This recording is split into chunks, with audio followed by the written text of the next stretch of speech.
Excusez-moi, mademoiselle. Ça ne me regarde sans doute pas, mais que se passe-t-il? Pourquoi pleurez-vous? Vous avez raison. Ça ne vous regarde pas.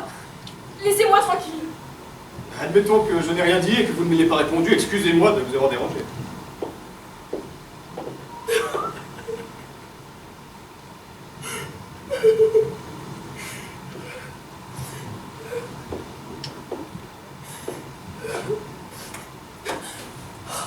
Encore vous? Que me voulez-vous à la fin? Tenez, prenez-le, moi j'en ai pas besoin. Merci. Pas de quoi, c'est naturel. Mais vous avez l'air si triste à pleurer, là, seul sur le banc. Partez, s'il vous plaît. Partez. Ah, excusez-moi d'insister, mais vous semblez si désespéré qu'il serait peut-être bon que je vous tienne compagnie un moment. C'est la 3e fois déjà. La 3e fois que quoi? Que vous vous excusez. Vraiment? Je n'ai pas fait attention. Ah, mais puisque vous le dites, ça doit être vrai. D'ailleurs, vous n'êtes pas la première à me signaler. J'ignore que je tiens à ça l'habitude de m'excuser avec beaucoup de particulier. J'essaierai de mon instinct et de m'abstenir à l'avenir. Pardonnez-moi, conviendrait certainement mieux, j'y penserai. Merci de vous en être avisé. J'ai besoin d'être seule. Comprenez-vous? Pardonnez-moi de ne pas m'excuser, mademoiselle, mais vous allez attraper froid. Exposé comme vous l'êtes au vent du large. Le temps est à la pluie. Et vous êtes si peu couverte que je m'en inquiète. Tenez, prenez cette veste, au moins vous tiendra très chaud. Non, reprenez-la. Si, gardez-la, j'y tiens. Personnellement, je ne crains pas le froid, j'y suis habitué depuis toujours. Je viens de Mout, dans le Doubs. Les hivers sont particulièrement longs et rigoureux. Et puis, je m'en voudrais de ne pas avoir eu ce geste envers vous. Je ne suis qu'une stupide idiote qui ne vaut pas la peine que l'on s'intéresse à elle. Ah non. Pourquoi dites-vous ça? Parce qu'à l'heure présente, je devrais être confortablement installée à bord d'un transatlantique en partance pour les Amériques. Notez, ça fait 2 hicks. C'est dire combien j'ai été sotte d'avoir suivi les yeux fermés un officier de marine responsable de mon malheur. Il vous a brisé le cœur, c'est ça? Briser, le mot est faible. Broyé, dévasté. Je m'étonne d'ailleurs qu'il batte encore. Ah, c'est malheureux à dire, mais beaucoup d'hommes sont ainsi. Ils vous mentent, vous trompent, à dessein d'abuser de vous à la première occasion. Je viens de perdre le meilleur de moi-même. Il m'en a dépossédé en quelques instants, si vite que je crains de ne jamais pouvoir m'en remettre. Allons, vous êtes jeune. Vous avez la vie pour vous. Avec le temps, vous verrez la peine, le chagrin, les afflictions s'estomperont. Vous les oublierez, et tout vous apparaîtra à nouveau aussi beau et lumineux qu'un soleil de printemps. Mais je me sens si sale que... je voudrais me jeter à la mer, les chevilles lestées d'un bloc de pierre. L'eau est froide dans cette saison. Et puis, je ne vous laisserai pas faire. Hier encore, le croiriez-vous? J'étais fraîche et pimpante, joyeuse, pleine d'enthousiasme. Je brûlais d'envie de découvrir le monde, de vivre de nouvelles expériences, de glaner, sous des cieux inconnus, des moments d'une intensité rare, féconde. Naïve, imprudente j'étais de croire qu'il suffisait de me laisser porter par les allants du cœur pour que ce rêve se réalise enfin. Et qui pourrait s'interdire de rêver? Personne. Et ces rêves qui nous habitent embellissent la vie, en dépit des obstacles auxquels ils se heurtent constamment. Tôt ce matin, le transatlantique a levé l'ancre, avec à son bord mes bagages et mes économies.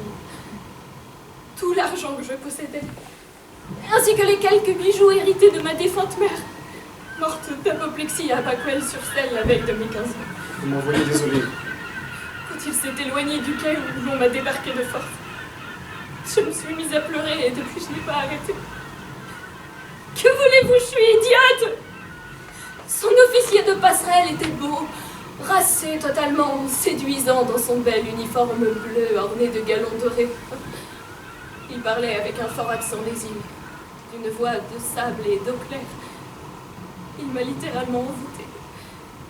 Sous le charme, je l'ai aimé dès le premier regard, sans me douter un instant que son visage buriné d'homme du large dissimulait en réalité une effrayante pâleur de sentiment.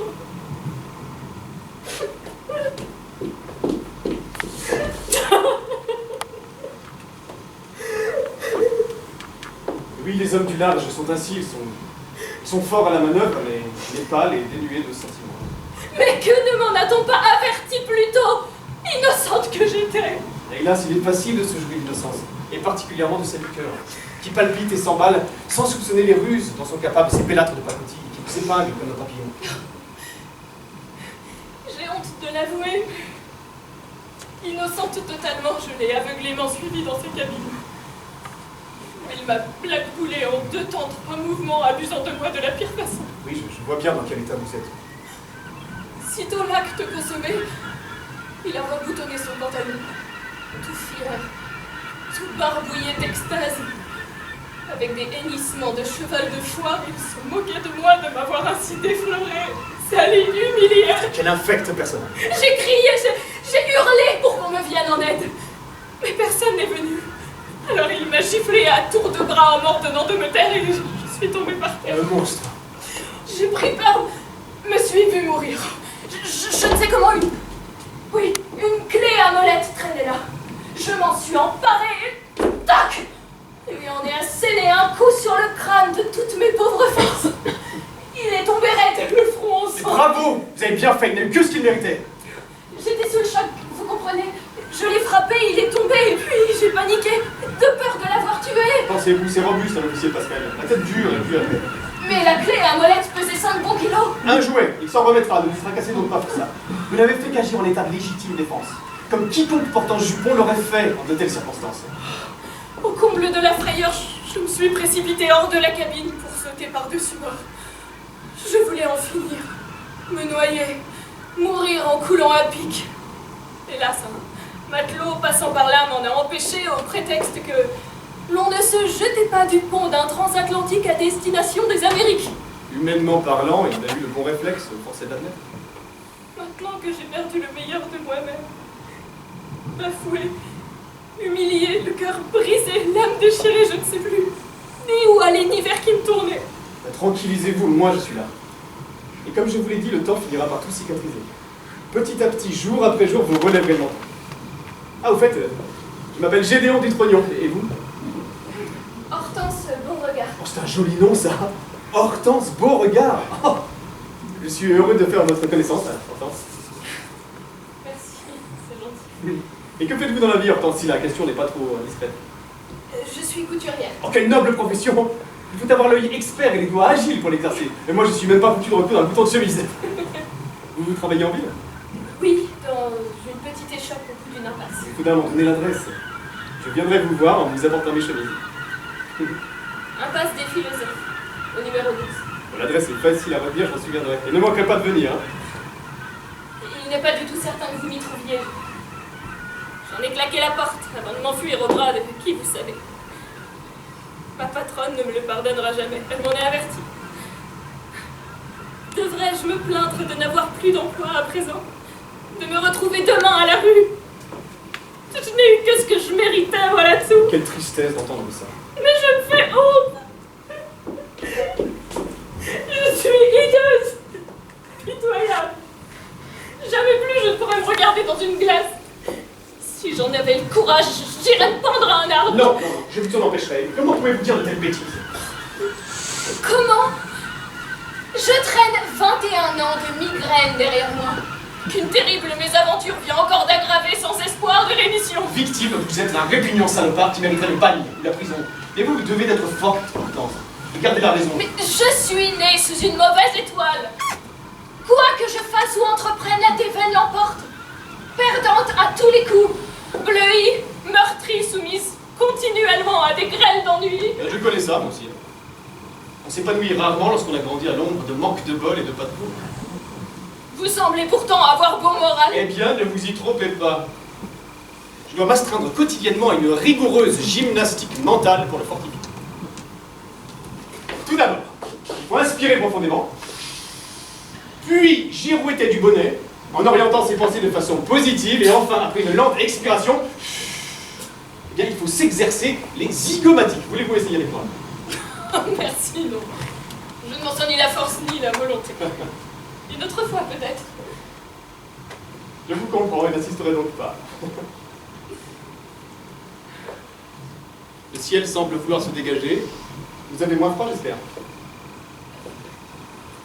Oui, ça va un peu mieux. Je remarque aussi que vous avez cessé de pleurer. Vous écoutez parler me fait du bien. À la bonne heure, voilà qui me ravit. Croyez-le ou non, mais le malheur d'autrui m'affecte toujours. C'est très aimable de vous intéresser à moi. Mais je n'en vaux pas la peine. Vous ai-je dit concevoir le projet de monter sur la scène d'un cabaret afin d'y amuser la galerie? Non, vous me l'apprenez. Tout gosse, j'y pensais déjà sur les bancs de l'école. Alors évidemment, mes parents ne l'entendaient pas ainsi. Oh, que non. C'est qu'à Mout, dans le Doubs, on récolte pas facilement. Hiver comme été, on casse du bois, et accessoirement, des têtes de noix. Du haut de mes 8 ans, je comprenais mal que l'on réprouve ainsi mon besoin de susciter la rigolade. Je n'avais cependant d'autre choix que de courber les chines, de faire le dos rond, en m'excusant d'être ainsi mauvais rejeton. La leçon porta ses fruits. Enfin, plus exactement ses glands. Puisque comme papa, comme son père, et comme le père de celui-ci avant lui, je devins bûcheron. Toutefois, une hache en main, je m'exerçais secrètement au mime et à la bouffonnerie devant un public imaginaire dont les rires se confondaient avec les bruissements de la forêt. Enfin, je parle, et tout ce que je dis doit vous paraître absolument futile. Pas du tout. Au contraire, vos propos font écho au tourment que j'ai connu avec mes propres parents. En leur annonçant un jour toute guillerette vouloir me consacrer à la musique, alors qu'ils me destinaient au métier de couturière.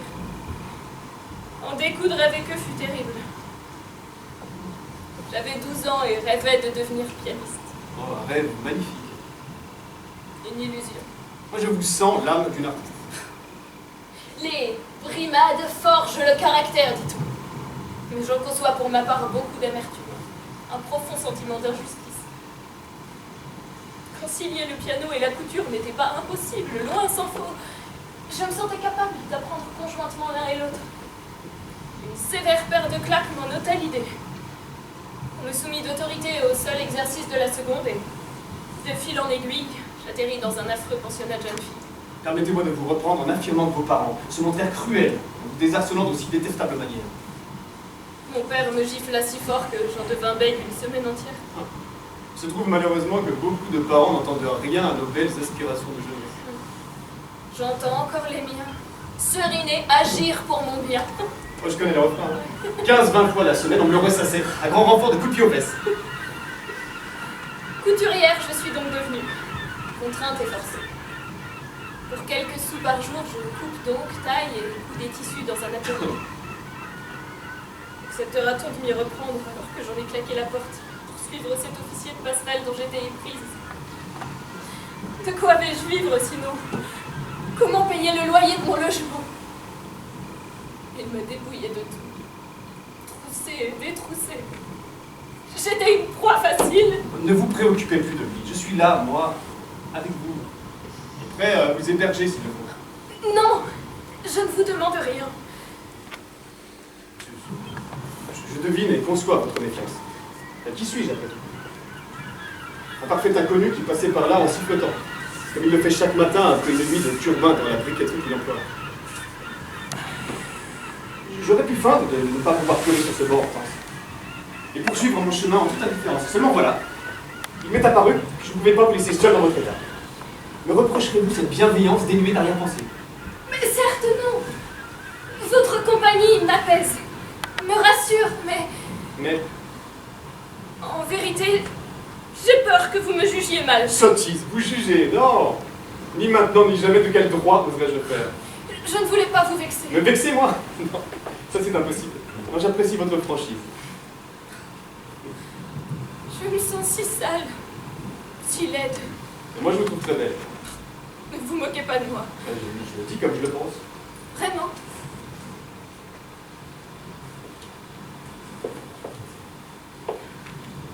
Donnez-moi votre main.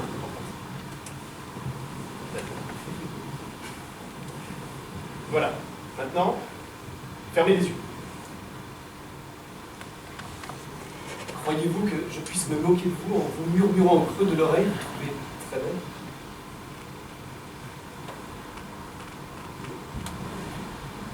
Vous n'êtes pas quelqu'un d'ordinaire. Oh que si, pourtant. Tout ce qu'il y a de plus ordinaire. La seule qualité est le refus de tricher. Votre délicatesse me touche. Elle me redonne espoir. Promettez-moi de prendre soin de vous. Je m'y en pleurer. Promis. Voilà qui est sage.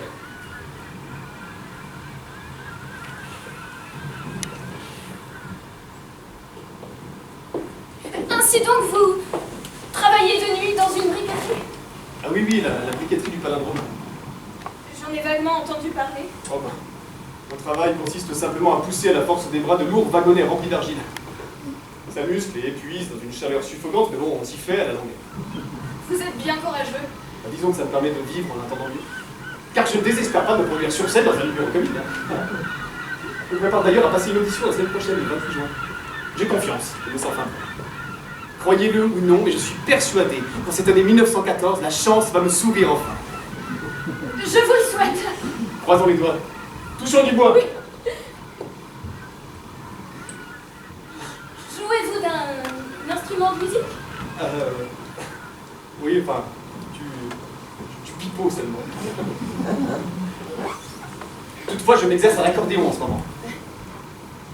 J'aimerais déjà pouvoir rejouer sur scène entre deux tirades burlesques. Le public adorerait ça. Oui, il adorerait. Gédéon du Trognon et son accordéon. Ça sonne bien, non? Très bien. Dites, pourriez-vous me faire une faveur, si cela ne vous ennuie pas, de me divertir comme vous le feriez sur scène en public? Mais volontiers, oui. Je suis heureux de vous entendre me le demander. Eh bien, asseyez-vous là. Voilà.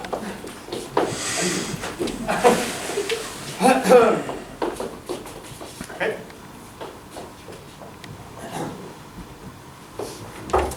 Gédéon du Trognon, c'est un drôle de nom. Partout où je suis, partout où je vais, tout le monde le dit. Gédéon du Trognon, mais quel drôle de nom. Eh bien, je le tiens de mon oncle. Orthopédiste de métier, grand spécialiste de la voûte plantaire et adepte du saut à cloche-pied. Ah, mon oncle, c'était quelqu'un. Chaque dimanche, je lui rendais visite pour une séance de gymnastique. Et 1, et 2, et 3.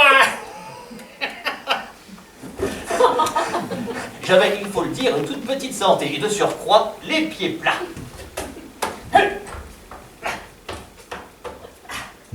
C'est là qu'un jour la moutarde vint à me monter au nez, non à propos de ses pieds plats qui le tracassaient tant, mais au sujet de ce prénom par lui choisi. Gédéon, objet de continuelle moquerie. Il m'expliqua alors. Dans notre famille, les du Trognon, le prénom de chaque enfant mâle doit faire la rime. Lui-même s'appelant Léon, mon père, Gaston et leur frère, Florimond. Comme j'avouais trouver ça ridicule, il piqua alors une grosse colère. Fiston, écoute-moi bien. Un nom te porte, et tu portes ce nom. Quand elle le prononce est fier, tu dois relever ton glabre menton. Gédéon du Trognon, c'est ton nom. 50 000 du Trognon t'ont précédé, 1 million te suivront. Toi, l'indispensable maillon de la chaîne des du Trognon. Tonton, pourquoi ne pourrais-je pas plutôt m'appeler Tartini, Vivaldi ou Tartampion? Là, il me fixa droit dans les oreilles avec une moue de mépris.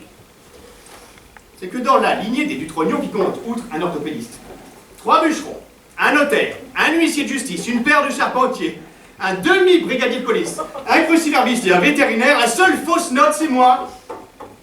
Gédéon, les pieds dans le plat. Vous êtes épatant dans votre numéro de pitre. Merci. J'ai beaucoup ri. Vraiment? J'ai presque honte de le dire, mais oui. J'ai ri comme ça ne m'était pas arrivé depuis longtemps. Ah, la bonne heure, voilà qui est fabuleux, je suis enchanté. Entendez-vous? Ne dirait-on pas le son d'un accordéon? Il semblerait, oui. Vous dansez, mademoiselle? Moi, danser? Oh grand Dieu, non, je suis trop maladroite. Allons, laissez-nous faire. C'est simple, je vais vous guider.